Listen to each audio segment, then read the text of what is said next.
Sebagian atap Pasar 16 Ilir Palembang ambruk pada Senin 24 November 2025 malam setelah hujan lebat disertai angin kencang melanda kawasan tersebut. Reruntuhan menimpa sejumlah lapak pedagang dan menutup akses masuk ke dalam pasar. Konstruksi atap diduga tidak mampu menahan derasnya hujan dan kuatnya tiupan angin. Sejumlah pedagang mengalami kerusakan ringan pada lapak mereka serta penurunan omset akibat akses yang tertutup rangka besi dan lembaran seng. Ada sih, cuman pintu ini nggak bisa dibuka. Oh, tadi pas mau buka nggak bisa dibuka?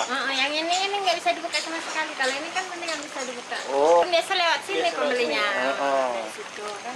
Jadi Pintu yang di bawahnya kan nggak bisa dibuka. biasanya kalau pagi-pagi udah dapat duit berapa, Bu?